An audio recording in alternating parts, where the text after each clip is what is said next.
Hey everyone, and welcome to Big Red Homestead. I'm Josh, that's Caleb, and today, a lot of exciting news in Nebraska land as we're talking about and ranking the massive transfer portal additions that just happened for Nebraska, locking in legit starter, elite Big Ten talent that, genuinely could change things for Nebraska in this upcoming season. So we have a ton to talk about today, coming off of the obviously huge Dylan Raiola news of the previous few weeks. Caleb, how you doing? Man, I'm doing great. Nebraska football just continues to win in this offseason. The Rhule and basketball winning too. We get the first win over number one Purdue. This is the first time we beat a number one team in 40 years. So that's actually insane. Huge thing. It's crazy. Matt Rhule storms the court with his daughter. Just 10 out of 10. He continues to win my heart over at this point. And so hopefully we go from storming the basketball court soon to storming Memorial Stadium. Dude, facts.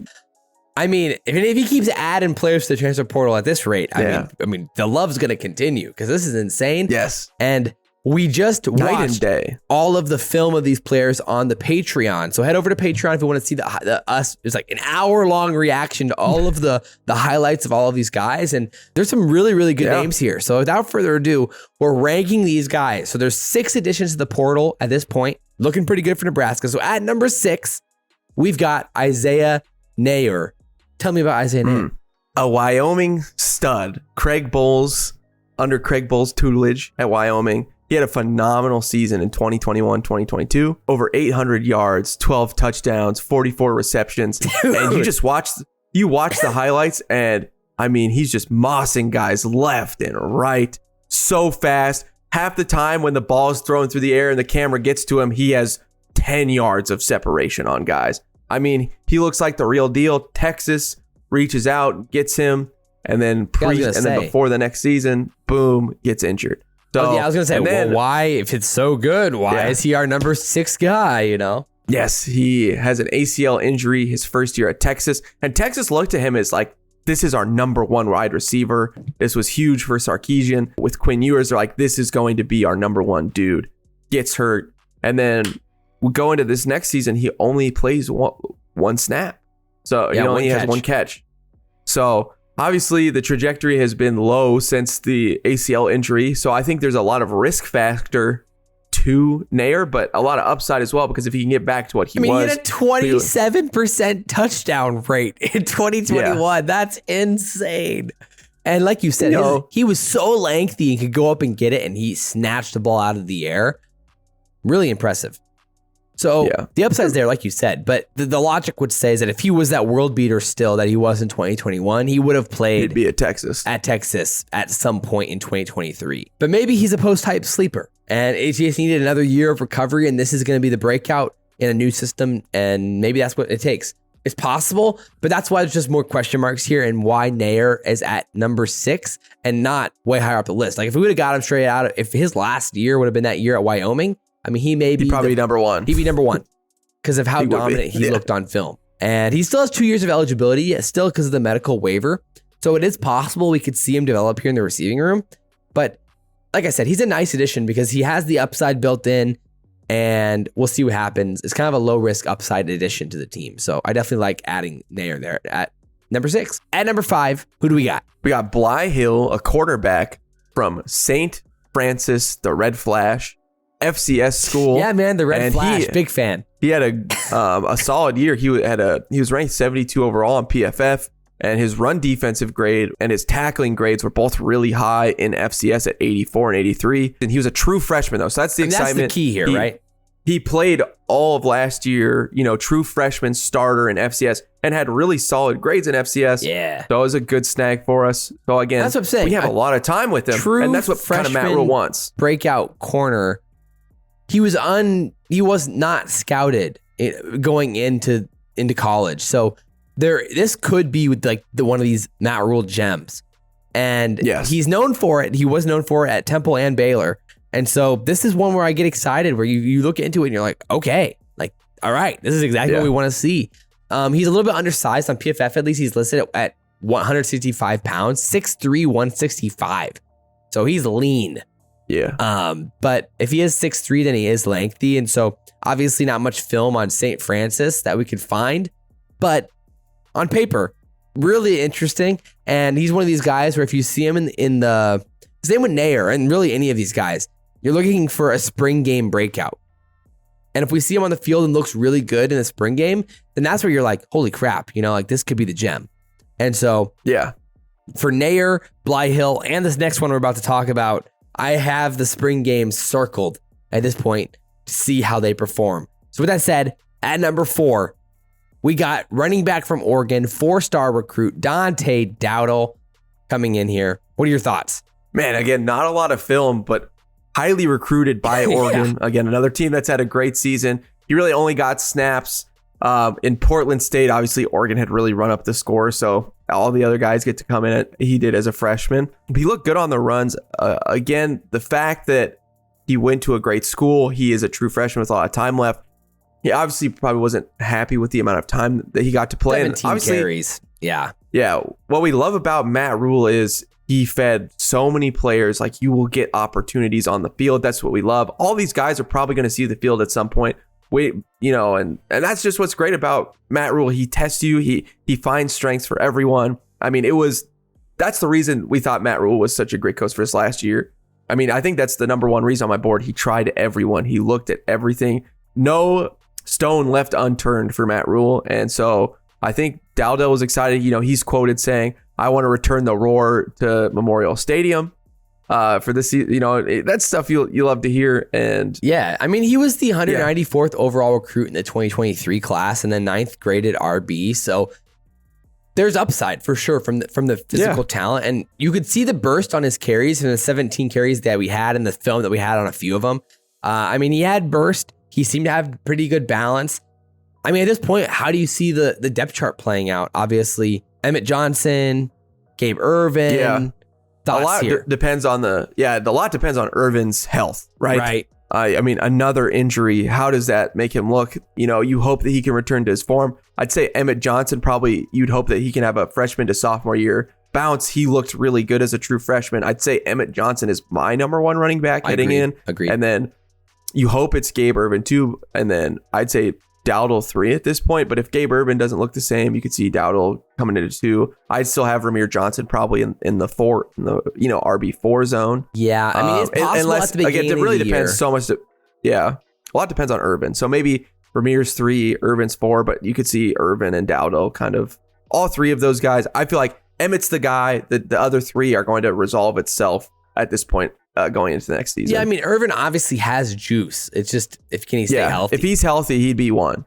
Yeah, if he was fully healthy, he'd be 1. It's just hard to imagine he's going to come out and be 1. We know how solid Emmett is, and we hope, like you said, that second level, hopefully for year 2, can be great. And then suddenly you're talking about an elite running back, which would be ideal. I could see a world where you could put Dowdle below Hill because of the potential breakout. The 4-star, 194th overall grade, coming from Oregon, I think the athletic potential is obviously super high with Dowdle. So that's why I think having him at 4 here makes sense. And I think for us too, a lot of this list, we want guys that we're going to instantly plug in and impact the team. That's what we're looking for in the transfer portal. That's how Matt Rhule has spoken to us about the transfer portal. That's what he wants, to plug in a couple holes. And then, I mean, he's doing both the things he wants. He wants guys that he can have for a long time. And, that's Dowdle and that's Hill. And then also for us, for these next guys, these are the instant impact. Like, we need players here that can help us. And I think that's why Josh and I have them higher on the list because for sure, as we get into this top 3. So at number 3 then is guard Micah Muskua. And he has 1 year of eligibility remaining, transferring from Baylor in 2022 to Florida in 2023, now to Nebraska. But he's been really solid up front.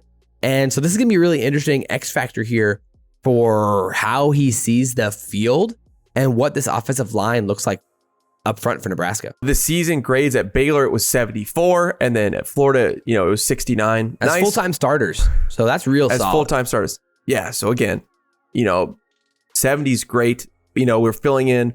We think that we're probably, Ethan Piper is a big question mark just on how much he got hurt that last season. It was a really gruesome injury is what we heard. how long is that going to be? So this instantly fills that spot on a guy who's had SEC, Big 12, a ton of experience in that and tons of reps. So just a great addition for us, something that we desperately needed.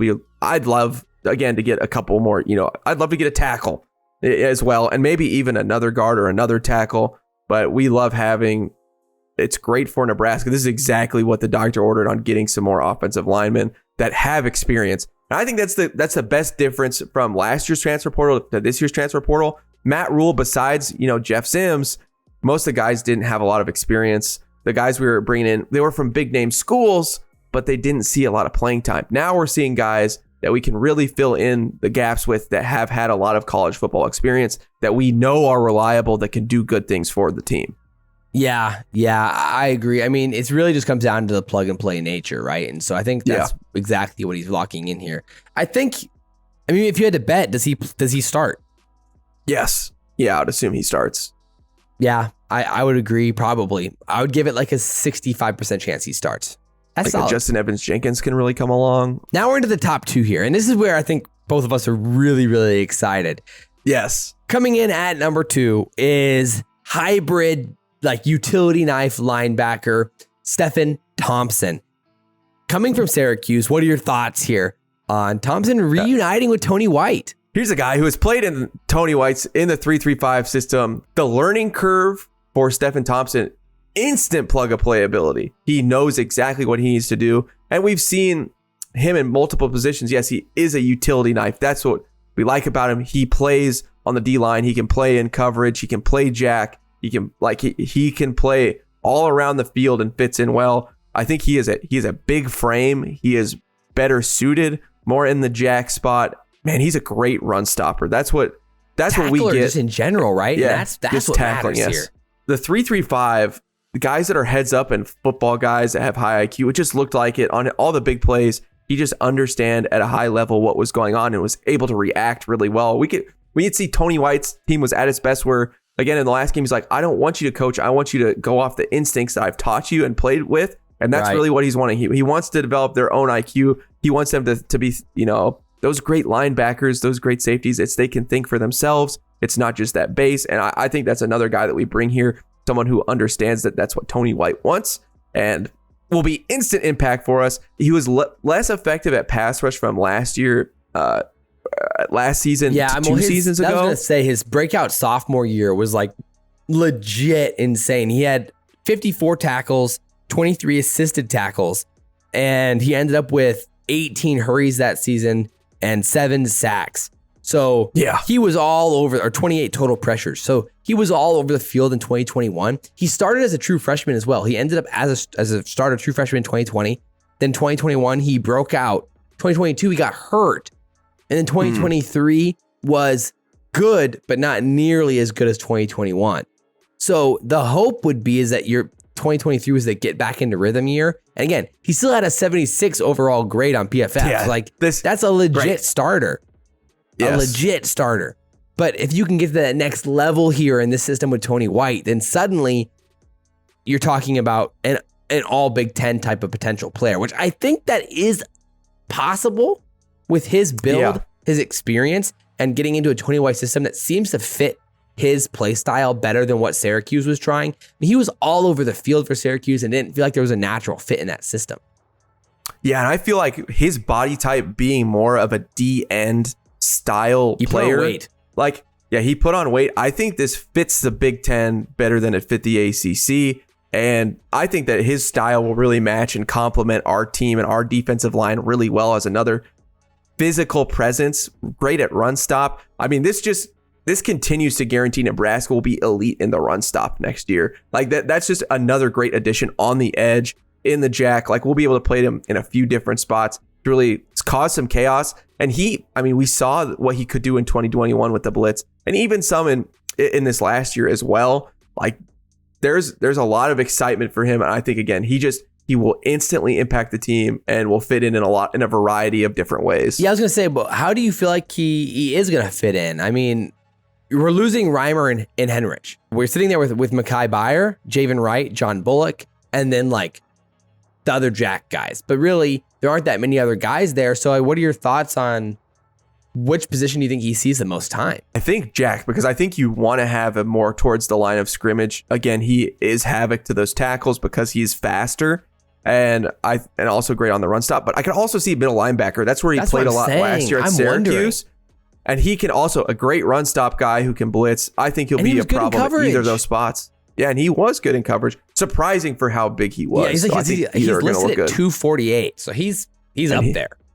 And he's fast, too. Like, he can move. I mean, I could see a world where he sheds like 10 pounds and then tries to play like middle linebacker. Or he could just be a big-bodied middle linebacker and just make it happen. But, like, I mean, considering his passing grades were solid last season, then maybe it's not a problem, even though he is so big. So, he is a really fascinating athlete and a body type for this type of defense. And so, like you said, I agree. Probably a little bit of both, and we'll see what happens. I mean, he was all over the field, so he's a really good asset. Will be great. Yeah, it's going to be great, and he fits perfectly into exactly what the hybrid type of players that Tony White wants to have. So it makes sense that Thompson started as a freshman and at Syracuse. So it's great. Yeah, such a good addition, and watching his film was so hyped. And speaking of being hyped watching film, at number 1. The best transfer, without a doubt, is Jamal Banks coming from Wake Forest. He has only 1 year of eligibility, unfortunately, and that was actually a plus to mention with Stephan Thompson. He has 2 years of eligibility left, so that's huge when it comes to how good he could be for this defense. But Jamal Banks, wide receiver, Wake Forest, he is built. What are your thoughts on Jamal Banks? Dylan Raiola's perfect big body target that we need. He is Mr. Contested Catch. You just watch the film. 205. Sure-handed. His catch radius was great. I mean, we saw him, again, repositioning his body to get catches. And again, he will be the first round, a first down producer that we need, that Dylan Raiola needs, just a comfortable, safe throw. Again, he's a big body. He's 6'4", physical. He's not the game-breaking speed, but that's kind of what we already have that. We need a big-body guy who can just get us the sure. I mean, he's like a tight end, but a little bit faster, a little bit leaner, and quicker. It's the perfect hybrid. I think him would just be the great addition that we need into this. I think AJ Brown would be my biggest comparison to him. With less him like top speed. Yes. I think I said baby DK Metcalf. Yeah, baby. Which, that's basically AJ Brown. They were the same player. Yes, they were the same player. So, yeah, exactly. He played a lot of X receiver at Wake Forest. But again, he had 650 yards the last 2 years. He had 10 touchdowns 2 years ago. I think 4 or 5 this year. So he is a great red zone target and perfect for Dylan. Again, he's just going to be the sure-handed guy. I think their chemistry will really work well. And I mean, Wake Forest had no problem just throwing the ball up to this dude and say, go get it. And he did. I mean, he had a great... I mean, he was so great at bodying off those corners. Exactly. That's exactly what I was going to say. What stood out to me immediately was his body control in the air. I mean, he twisted and made some insane catches. And his body control towards the sidelines, but also his physicality with his hands was super impressive. Off the line on press, there was one play specifically that was hilarious, where I don't remember who it was. Maybe it was Clemson. It was Syracuse or Clemson. And the corner was just like, he was like calling for PI. It was like, there was literally nothing. Jamal Banks just destroyed you with his hands at the line of scrimmage. Like, dude, you got exposed. And so Jamal Banks, he has ability to separate the line on press. He's great in contested catches. He's great towards the sideline and like back shoulder fades. Him and Wake Forest's quarterback, especially his junior season, had incredible chemistry towards the sidelines. Yeah. And we saw on the film, Dylan Raiola loves that. So this seems like the perfect player for Dylan. He's going to be the red zone threat that we have not had the last 2-3 years. We've been great at throwing the ball downfield and hitting on 30 or 40 yard touchdowns, but we haven't had that second and goal at the 8 type of guy. And I think Jamal Banks can definitely be that. And he was really good at converting on third downs as well. Sure-handed near the first down marker. So just really good. And like you said, I mean, his PFF grade as well. I mean, he was great. 77.8 junior year, 77.6 last year. So consistent. That's just another great, consistently really good player. And our wide receiver room just got so much taller. I mean, Jaden Lloyd's going to be great and he'll be awesome. But like we can also go big now with Carter Nelson, with Fedoni. Now at tight end, we got 2 big bodies. And then Malachi Coleman, Neer, who's 6'3", and then Banks, who is 6'4". Our wide receiver core is tall and will be a problem. 650 yards would be the number 1 wide receiver last year for our team. And so that's just a huge addition because we didn't have a lot of consistency, and adding the couple bits of, veteran presence, obviously after, losing Washington and Billy Kemp. But again, it's like Kemp, but now he's 6'4". Yeah, exactly. So that's really exciting. It's perfect. I mean, I highly recommend watching his film. And again, go to Patreon. Yeah. We were hyped the entire time. It was a joyous 15 minutes of watching Jamal Banks highlights. And the sizzle reel was great. I cannot emphasize how excited I am about him. I mean, he's a completely different type of receiver than what we've seen, the burners over the top over the last few years, like the Trey Palmers of the world, which we love. And we haven't had a guy like Jamal Banks in years. No, this is more like a Stanley Morgan guy we've had like Jamal Banks. Maybe Stanley Morgan. Yeah, like but Quincy again, Stanley Morgan's 6'2". Yeah, Quincy Enunwa. Yeah, that's another great comparison. So maybe something like that. But like he's gonna be fun, man. And so I mean, pairing him with Dylan and this team now, adding in another good, guard that we needed to replace Rhule. So this is exactly what we needed. And again, Rhule is filling in the needs. These top 3, Banks, Thompson, Muskua, all 3 desperate needs for this roster. And literally, I think we talked about exactly those 3 positions, what we mentioned in previous videos. So huge news for Nebraska. Yes. I mean, I would be happy, if we could get another couple linemen. Agreed. I think then I feel fantastic. But what else would you want? One more lineman, probably. Yeah, I mean, 1 more lineman. I'm greedy, so I'd love 2. Right. And then you could look. I like getting a young corner. You could something else on the defense. I'd be fine with another linebacker. Yeah, maybe. Agreed. I mean, I think that now looking at the team, I'd say we could use another linebacker and another offensive lineman, and then you feel like we're really set in a lot of ways. Especially if we could get a left tackle. Again, we're just so thin on that position, and our options aren't amazing. I mean, defensively, we lost Omar Brown, Quentin Newsome, Phelan Sanford, Reimer, and Henrich basically as the big losses. Yeah. And then offense was Rhule, Kemp, Josh Fleeks, Grant, Marcus Washington, and Purdy, I guess. So, but overall, like now we've replaced these guys here. It's not bad. Considering the depth that we had. And we knew the young guys that we had on this team. So it's really, I wouldn't mind maybe a safety, considering you lost Omar Brown and Sanford. But we know we have depth in the secondary, so it's not the worst thing ever. Desperately needed. Oh my goodness. The wide receiver, that was something we really needed to hit. And we have hope. That's why Banks is so hyped. We will see what happens. Hopefully you guys enjoyed this video. And again, check out the Patreon if you want to see all of our reactions to those highlights. But we appreciate you guys. But as always, guys, I'm Josh. That's Caleb. This has been Big Red Homestead. And guys, we will see you next time. Go Big Red, baby.